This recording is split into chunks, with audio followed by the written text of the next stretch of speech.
잘 정리를 해서 또 계속해서 알려드리도록 하겠습니다. 한 나라가 변할 때에는 작은 데서부터 시작을 하는데 하나님께서 네팔의 그 한 모퉁이에서 이제 선교를 시작한 우리 이민철 선교사님, 김국 선교사님 그 사역을 통해서 그 도시가 변하고요. 그 사람들 사회가 변하고 있는 걸 우리가 봅니다. 대단한 일이죠. 바로 그 배후에 우리 정령교회가 쓰임을 받는다는 것이 얼마나 감사한지 모릅니다. 항상 기도해 주시길 바랍니다. 저는 네팔 생각할 때마다 네팔 인구의 절반이요 불가촉 천민들입니다. 접촉할 수도 없는 천한 사람. 그래서 그 사람들 그 카스트에 의해서 이런 사람들이 불행하게 지내는데 이 사람들에게 우리가 전해준 복음이 얼마나 소중한 생명의 길인지 모릅니다. 이런 사람들이 다 이제 사회체제가 변해서 주님의 사람을 마치 그 로마 제국이 노예들이 전도받아서 변한 것처럼 그렇게 변할 줄로 믿습니다. 자, 오늘은 바벨탑 얘기를 하겠습니다. 자, 우리 창세기 공부했는데 첫째 시간에 창조 얘기했죠. 둘째 시간에 에덴 동산 얘기했습니다. 셋째 시간에는 죄에 대해서, 타락에 대해서 얘기를 했죠.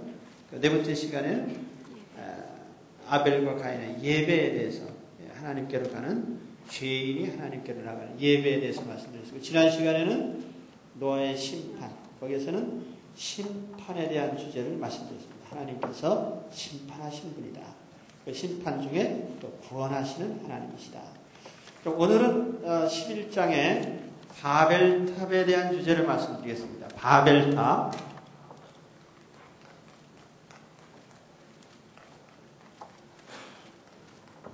우리가 흔히 얘기할 적에 바벨탑 사건 이렇게 얘기를 합니다. 창세기 11장에 바벨탑 사건은 노아의 홍수가 끝난 후에 8명의 가족이 점점 이제 또 인구가 늘어나서 또 사람이 많아졌습니다. 8명에서 시작한 마치 그 아담에서 시작한 사람들이 땅에 창대하게 늘어나서 노아 시대에는 온 땅에 덮였던 것처럼 또 노아의 자손들이 또 땅에 퍼졌어요. 그래서 많은 인구가 생겨나게 되는데, 자, 이들이 어떤 삶의 과정을 밟았는가, 이것이 오늘 우리에게도 굉장히 중요한 의미를 줍니다. 자, 노아 시대에 하나님께서 하신 말씀 가운데 하나가 사람들은 생각하는 것이 어려서부터 악하다, 그런 말씀을 했어요. 노아 시대 사람들도 역시 마찬가지입니다. 구원받은 사람들입니다. 노아의 자손이니까 구원받은 하나님 백성의 후예들 아닙니까? 그런데 이 사람들이 세월이 지나니까 또 그 부패한 요소가 나타나는 거예요. 그래서 아담이 타락한 이후로 인간 속에 있는 그 부패한 요소들이 씻어질 수 없고 그것이 계속해서 인간 속에 계승이 되는 것을 볼 수가 있습니다. 우리가 흔히 원죄라고 하잖아요. 모든 사람들의 마음속에 근본적으로 하나님 우리를 싫어하는 데서부터 인간의 삶 자체가 어느 차원에서부터 놔두면은요 점점 업그레이드 되는 게 아니라 다운그레이드가 돼요. 그래서 사람의 품질이 자꾸 떨어집니다. 노아는 상당히 경건한 사람으로 하나님께 인정을 받았지만 그 자손이 점점 내려가니까 점점 어떻게 되세요? 인간의 품질이 떨어진 거예요. 그래서 사람이 대를 이어갈수록 더 좋아져야 되는데 점점 나빠지더라. 이게 타락한 인간의 어쩔 수 없는 과정이에요. 그래서 참 우리도 그렇습니다. 우리 사회를 보면은요, 우리가 옛날에 어렸을 때하고 지금하고요, 물질적으로는 유복해졌어요. 먹고 살기 좋아지고 뭐 그랬습니다만은 사람의 품질은요 엄청 나빠졌어요. 아주 인간도 아닌 인간이 너무나 많아요. 이게 사실입니다. 우리가 노아의 홍수로 전 인류가 다 심판을 당했는데 그 이후로 또 노아로부터 시작한 어떤 면에서 보면 노아는 상당히 경건한 계보인데 거기서부터 시작한 사람이 또 세월 지나서 땅에 많아지니까 또 사람이 품질이 점점 떨어져서 또 문제가 되는 거예요. 이런 반복되는 과정을 통해서 우리는 인간이라는 것은 아담이 하나님을 떠난 이후로 인간 속에 있는 본성적인 죄악성이 인간을 점점 더 타락시키더라. 이거 어쩔 수 없는 사실입니다. 이걸 우리가 알아야 돼요. 그리고 우리 속에 이런 원천적인 불량품의 기질이 들어있다. 불량 기질. 하나님이 보실 때 온전한 인간이 아니라 불량한 인간적 요소가 들어있고 그것은 점점 인간을 부패시킨다고 하는 사실입니다. 이걸 잘 깨달아야 돼요. 그렇죠? 그러니까 이런 원칙을 우리가 깨달으면은 인간 사회를 근본적으로 개조하려고 하는 그런 노력 자체가 무의미한 거예요. 공산주의 혁명이요? 이념이 좋습니다. 모든 사람을 평등하게 잘 살게 해보겠다. 100년도 안 돼가지고 쫄딱 망해서 다 그지가 됐어요. 저 북한 사회 보십시오. 60년대, 70년대까지만 해도요, 우리보다 1인당 소득이 높았어요, 북한이. 그런데 몇십 년 그 체제로 가다 보니까 지금 완전히 상거지가 됐잖아요. 궁금하면 개성에 가보시라고요. 그러니까 사람이 어떤 인간의 저급한 죄악된 본성이 있는 인간에게 인간적인 노력으로 그 구조를 바꾸려고 하는 것은 이것은 근본적으로 불가능한 일이다. 그렇죠? 체제라는 것도 마찬가지예요. 뭐 자본주의 체제가 됐든 공산주의 체제가 됐든 인간이 불량해지는 것은 막을 수 없는 사실이에요. 이걸 하나 우리가 기억해 두시기 바랍니다. 그런 가운데 오늘 우리가 하나님의 자녀가 됐으니 얼마나 감사한 일이에요. 하나님 우리를 간섭하시니까 우리가 그래도 이만큼 도덕성을 지니고 참 하나님의 자녀답게 사는 줄 믿습니다. 하나님이 날 붙들어 주시지 않으면 우리도요 얼마나 불량품이 됐을 텐데요. 하나님이 간섭해 주신 바람에 품질 유지가 되는 줄로 믿습니다. 자, 오늘은 그 바벨탑 사건에 이제 핵심적인 개요를 말씀드리죠. 우리가 그 홍수 후에 사람들이 모여서 점점 이제 그 중에 가령 대통령 후보가 나타나고 그래서 이제 사람들을 규합을 했겠죠. 그래서 그들이 하나의 목표를 설정하고 우리 한번 해봅시다. 그러고 나섰는데 그것이 뭐냐면은 바벨탑을 쌓는 사건이에요. 그런데 그들의 목적이 뭐냐? 두 가지 목적이 나옵니다. 여러분 그 성경에 한번 보십시오. 자, 우리가 성과 대를 쌓자. 그런데 이 성이라는 말은 히브리말로 이르, 시티, 도시를 말하는 겁니다. 하나의 도시를 건설하고 거기에다 타워, 탑을 쌓자 이거예요. 도시를 건설하고 탑을 쌓자. 옛날 얘기가 아닙니다. 요즘도요. 사람들이 자기들을 과시하기 위해서 도시를 건설하고 탑을 쌓습니다. 엠파이어 스테이트. 우리 옛날에 배울 때 지구상에서 제일 높은 건물은 엠파이어 스테이트 빌딩이다. 그걸 외워야 돼요. 시험에는 안 나오지만 상식적으로. 그래서 그 당시에는 정말 미국 엠파이어 스테이트 빌딩이 있는 나라. 지금은요, 두바이 빌딩, 대만, 타이베이에, 싱가포르에, 상하이에 100층 넘는 건물들을 쌓는 것이 그 사람들의 명예입니다. 그래서 어느 나라도 있죠. 지금 보세요. 우리나라도 지금 60몇 층 가지고 몇십 년 울거먹었는데, 우리도 이제 100층짜리 지어야 됩니다. 그래서 이제 지을 거예요. 송대도 짓고, 어디도 짓고, 이제. 그런데 도시를 건설하고 탑을 쌓는 것이 옛날 일인 것 같지만 사실 요즘에도 똑같다는 거예요. 그 패턴이 같단 말이에요. 아시겠습니까? 이해가 가세요?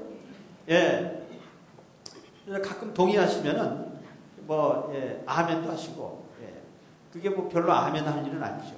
도시를 건설하고 탑을 쌓더라. 근데 그 기본적인 패턴은 같더라는 거죠. 뭐 바벨탑 시대나 지금이나 이사야 시대에도 보면은 집을 야하여 짓고 뭐 전투에 전투를 더하고 그 뭐에 부동산 투기 아니에요. 옛날이나 지금이나 똑같은 거예요, 패턴이. 그 성경의 진리는 항상 영원으로 통한다. 근데 그 바벨탑 쌓는 사람들이 도시를 건설하고 탑을 쌓는데 이 탑이라고 하는 것도 상징성이 있습니다. 탑을 어디까지 쌓자 그랬어요?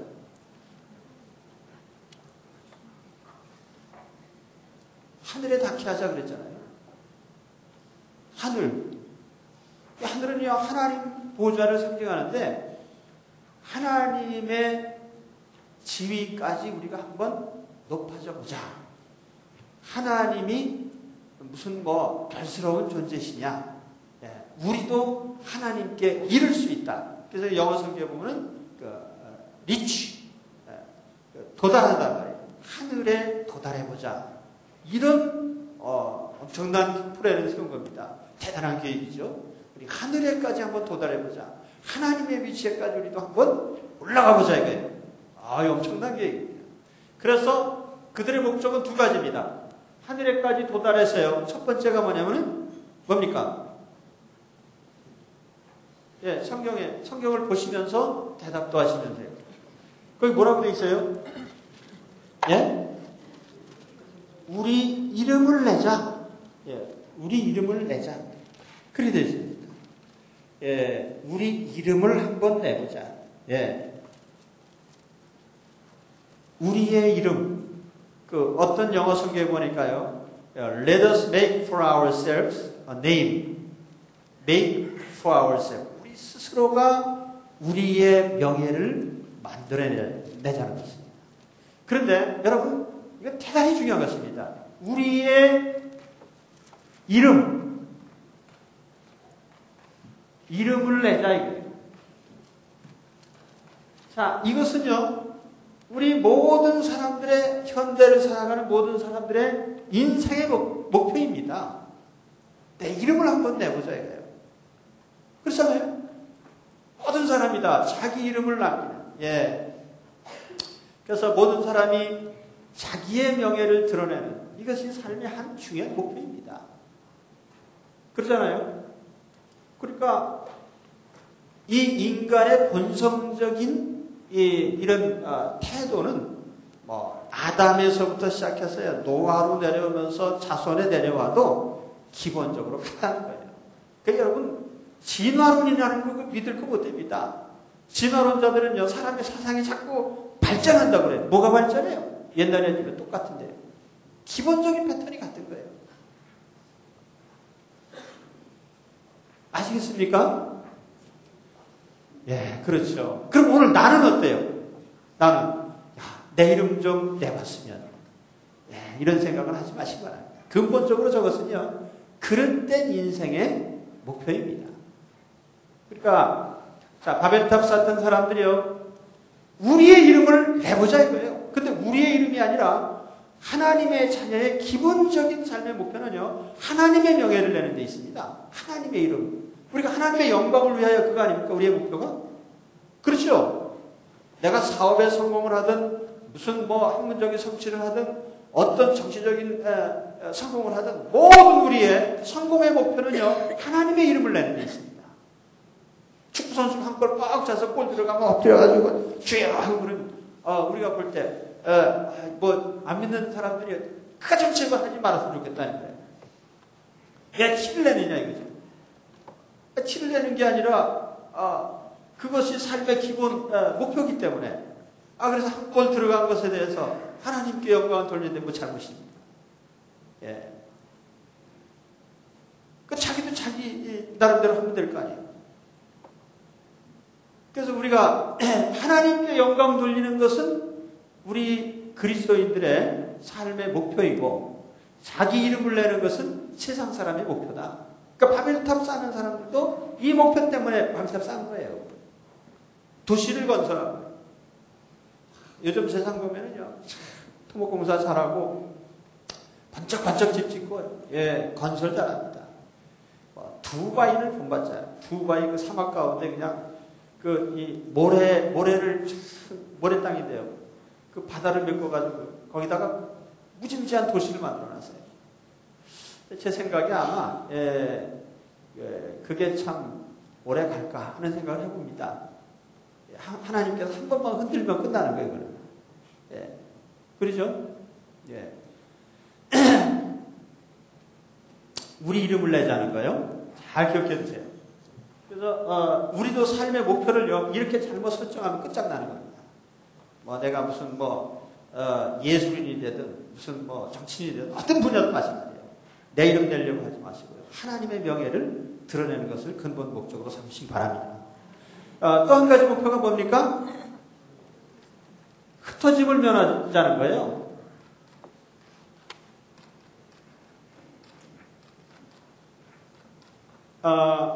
이것은요, 하나님의 근본 취지하고 또 맞지 않는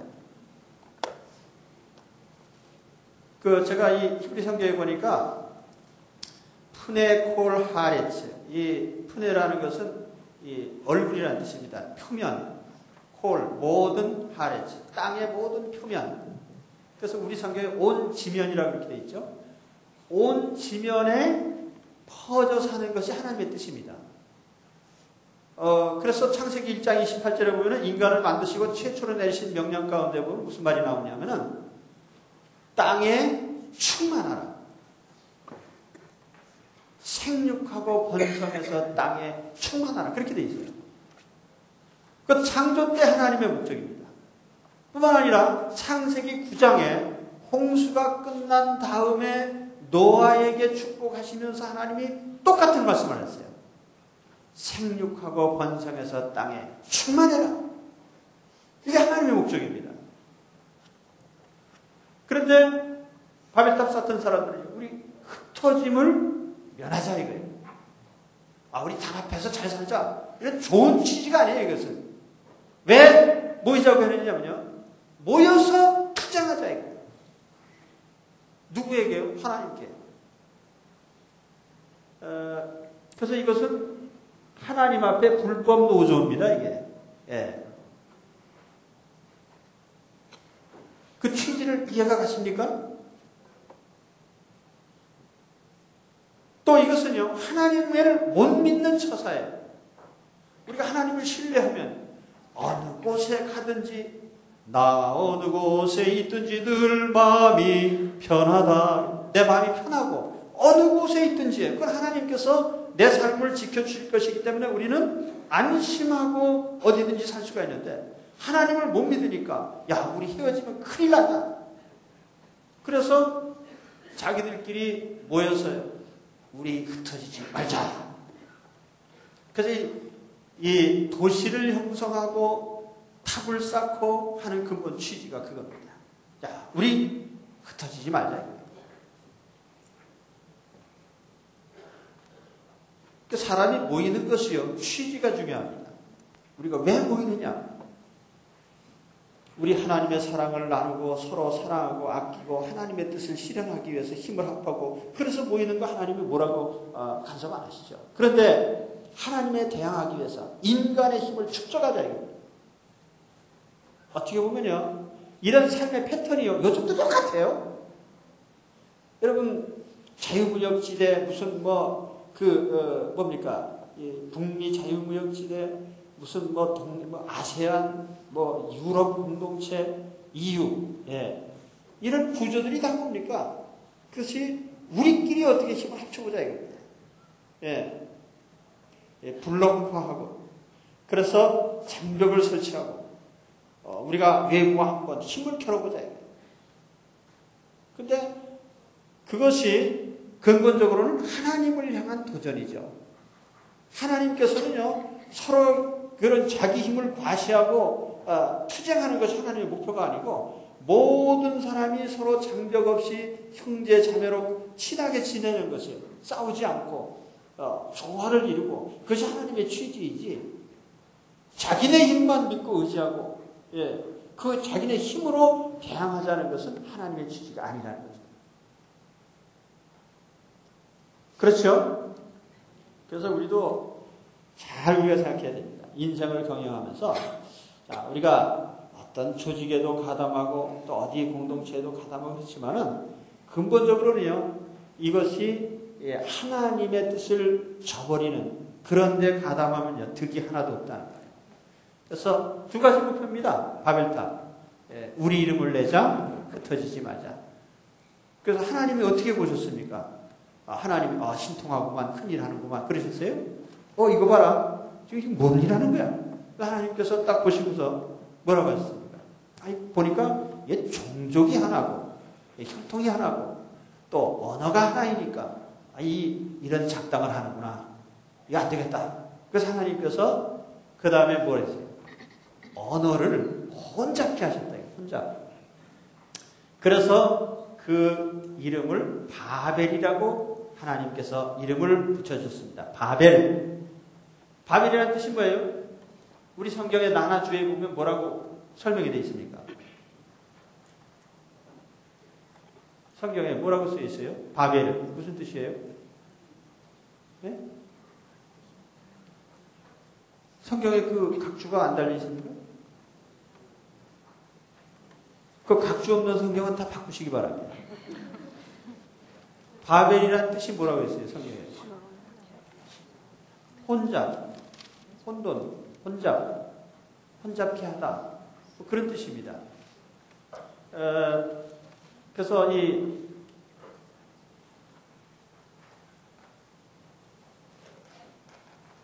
바벨. 그런데 그 언어를 혼잡케 하셨다. 그래가지고 혼잡이라는 말은 이 발랄이라는 그런 단어입니다. 근데 이 뜻을 언어학자들이 여러 가지 다른 뜻으로도 또 해석을 하긴 합니다만 가장 보편적인 것은요, 혼잡하게 하셨다, 혼란스럽게 하셨다 그런 뜻입니다. 그러니까 사람은 자기끼리 뭉쳐보려고 했는데 하나님을 대항하는 그 세력에 대해서 하나님은 너희들이 어디 하나 봐라. 그래가지고 하나님이 혼잡케 하셔서 일치가 되지 않았단 말입니다. 자, 거기에 하나님께서 그 인간들을 보시면서 인생들이 민족이 하나고 언어가 하나이니까 앞으로는 하는 일들을 막을 수가 없겠다. 거기에 이제 우리말 성경이 번역이 조금 잘못된 겁니다. 실상은 그런 뜻이 아니고 사람이 앞으로 언어가 하나고 혈통이 하나다 보니까 무슨 일이든지 저지르겠구나 그런 뜻이에요. 하나님이 뭘 하시는 걸 막을 수 없는 분은 아닙니다. 하나님 앞으로는 못 막겠다 그런 뜻이 아니고 이 사람들이 언어가 하나고 혈통이 하나다 보니까 무슨 짓이든지 같이 하겠구나 그런 뜻이에요. 무슨 일이든지 저지르겠구나. 무슨 일이든지 하려고 하는구나. 그것이 하나님의 대항하는 것이든 아니든 간에요. 하여튼 그래서 하나님께서 그들의 근본 취지를 막으신 겁니다. 그래서 바벨이라는 이름이 붙였더라. 그럼 오늘 우리가요, 이 바벨탑 사건을 통해서 우리 사회 구조에 대해서도 생각해 볼 필요가 있어요. 우리 세상은 모두가 다 어떤 집단의 형태로 되어 있습니다. 가정이라는 집단도 있고, 민족도 있고, 국가도 있고, 또는 국가와 국가 사이에 동맹체도 있고. 그런데 근본적으로 그러한 모든 어떤 모임이라도요, 하나님의 뜻을 근본적으로 저해하거나 하나님을 대항하는 그런 모임이 된다면 결국은 하나님께서 다 무너뜨리게 하실 것입니다. 그래서 우리가 그런 것을 추구하는 것 자체가 잘못된 거죠. 저는 이제 이걸 보면서 그런 생각을 했어요. 자, 2차 세계대전 후에 인간에게 나타난 최대 바벨탑이 뭐냐면 공산당 운동입니다. 그래서 공산주의 국가들이요, 지구상의 지도를 놓고 보면은 절반 이상을 차지하고 있었어요. 지금은 지도에서 보면은 그런 우리가 블록 구분은 안 합니다만요. 우리 어렸을 때는 항상 냉전 체제 속에 살았잖아요. 그래서 지도 놓고 보면은요, 공산주의 국가 블록 그럼 빨간색으로 쭉 해서 빨간색 지도를 보면요, 아시아나 유럽이나요, 동유럽에서 러시아, 또 중국, 또 우리 북한까지 지도를 놓고 보면 전부 새빨개. 그 공산주의 블록이요. 어떻게 됐습니까? 아무리 자기끼리 정말 막강했습니다. 공산주의가 항상 한참 이렇게 팽창했을 때. 그래서 감히 예를 들면 소련에 대항하는 세력이 상상할 수 없는 거예요. 미국도 사실은요. 인공위성도 소련에 뒤지고 이런 무력도요. 감히 소련에 대항을 못하던 그런 시절이 있었습니다. 그런데 무시막시하고 엄청난 소련이 하루아침에 쪼가리 났어요. 이 대단한 일이에요. 지금 소련에 가담했던 나라들, 지금은 상당히 여러 나라로 쪼개졌습니다만, 그 쪼개진 나라들이요, 또 엄청나게 커요. 카자흐스탄, 무지무지하게 큰 나라입니다. 예. 우리 남한의 몇십 배 되는 큰 땅이에요. 한 쪼가리 나눠진 것만 해도 그래요. 어마어마한 그들의 그 인구와 또 영토를 자랑하던 그런 세력이 이렇게 다 쪼개졌다. 하나님을 대항하는 어떤 블록도요, 용납되지 않습니다. 하나님께서 반드시요. 공산당의 이념이 뭐였어요? 신은 없다는 거예요. 하나님 없다고는 무신론이 그들의 근본적인 그 기본 사상이었거든요. 그러니까 무너질 수밖에 없는 거죠. 그렇죠? 오늘 우리 여러분 세상 살면서요, 어떤 많은 사람들이 모여서 집단을 이루었다 해도요, 하나님을 대항하는 세력은 반드시 하나님께서 바벨을 만드신다는 것을 기억하시기 바랍니다. 예. 그래서 하나님이 언어를 혼잡케 하셔서요, 예, 오늘날 말이 잘 통하지 않습니다. 근데 이것은 또 어떻게 보면은 사람들이 의사소통이 너무 잘 돼도 탈이라는 거죠. 하나님의 뜻을 대접하는데 항상 의사가 잘 통하면 안 되니까 하나님께서 그냥 의사소통이 잘 안 되게 만드셨습니다. 사실은 같은 한국말을 써도요, 의사소통이 잘 안 돼요. 마음과 마음이 잘 연결이 안 되잖아요. 그러나 오늘 우리가 이 바벨탑 사건을 보면서 다시 한번 생각해 보시기 바랍니다. 인류가 존재하고 또 인간의 어떤 민족이나 국가가 존재하는 목적이 뭐냐? 자기들끼리 이름을 내거나 자기들의 힘을 합쳐서요, 한번 단결해 보자라든지 이런 근본적으로 잘못된 이념이나 사상은 언제든지 하나님께서 무너뜨리신다. 그 대표적인 것이 바로 언어의 혼잡이고, 이것은 사람과 사람 사이에 의사소통이 잘 되지 않는 근본적인 하나님의 징계라는 겁니다. 그래서 여러분, 누가 말이 잘 안 통하면은요, 그 하나님의 벌인 줄 아시기 바랍니다. 하나님께 기도하셔야 돼요. 하나님, 좀 말이 통하게 해주옵소서.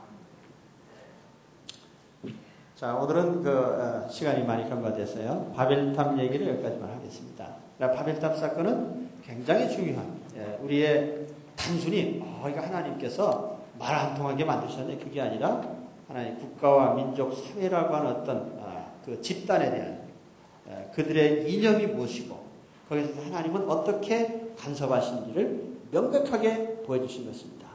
세상에 아무리 많은 사람이 모여서 집단을 형성해도요, 하나님의 뜻을 거역한다면 반드시 무너집니다.